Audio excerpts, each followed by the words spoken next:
Greetings Aerolabs and Bliss players, this old video was deleted from my old channel and I'd rather not drag it out. But to make things simple, I'll make a list of what you should be doing as a new player to maximize your account. Without further ado, let's start. To start things off, we'd like all of you to get rid of the mindset that SSRs are better than any other rarity. If your SSRs are only at 1 star, then it's garbage. Focus on your 3 to 4 star R units and 2 to 3 star SR units for the early game. They will perform way better and you'll stop beating yourself up for not being able to kill that tapir. These are 5 of the priority low rarity units that you should be raising, even if you have to use fragments for them. Olivine, Yakumo, Quincy, Aster, and Morvey. These 4 units, which consist of the Anti-Heal Kuya, Godbreaker Dante, and AoE Garu or Blade, is also mandatory for some stages, so raise them if you can. For the early game, raise your units up to potential 4 but unlock all of the possible intimacy runes without using keys. Potentials and intimacy are in different rails in terms of how they boost your units' base stats, so don't neglect them. For the mid-game players who are trying to aim to clear floor 45 of Sorcerer's Trials, the requirement goes up to potential 6 and max intimacy. Endgame players can sit around at potential 9 to 11 unless the unit demands more HP. For the early game, aim to at least get the Crystal Core until you can 5-star all of your core SR units mentioned in the last section. Very important, even if you have to burn your gems just to finish it. If the event only requires 2 to 3 gem burns, then it's a good event.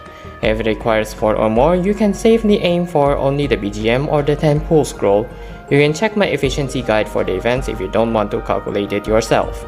The event does reruns for old events, but the only important thing for reruns are the extra rewards you get from the shop.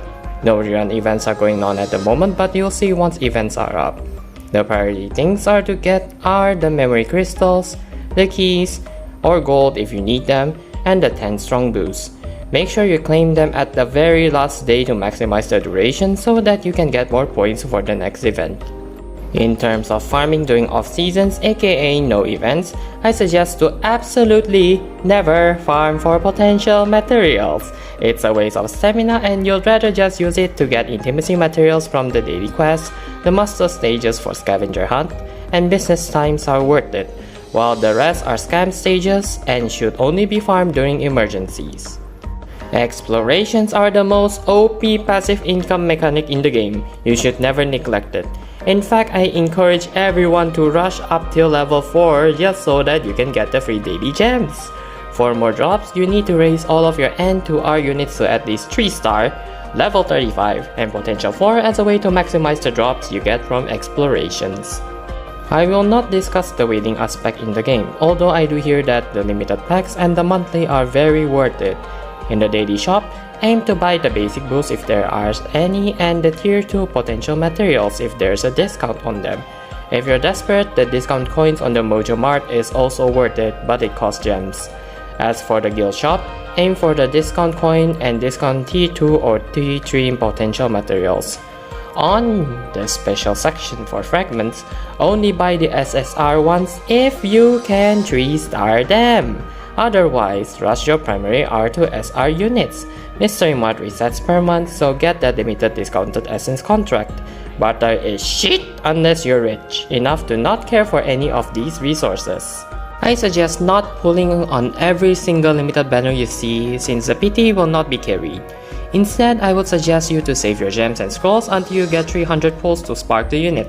Along the way, if you are able to 3-star the unit without fragments, build your account around that unit. If not, this banner is not your lucky banner, so just keep it that way. You can either force 3-star them via fragments or leave them as it is and never use them. It will take around 2 to 3 main event runs in order for you to save up enough crystals to pull 300 times on the banner, which is enough to save for your favorites unless you have multiples. Don't be too bummed that you don't get one OP unit with big PP damage because chances are the main rewarding contents can still be cleared with the R to SR units that you raised. And that's it. If you have any questions, just comment down below. I always read the comments and reply to them when required. Or you can join our Discord server if your questions is ultra lengthy and you need more in-depth explanation. Thank you for watching, have a nice day, and don't forget to stay horny.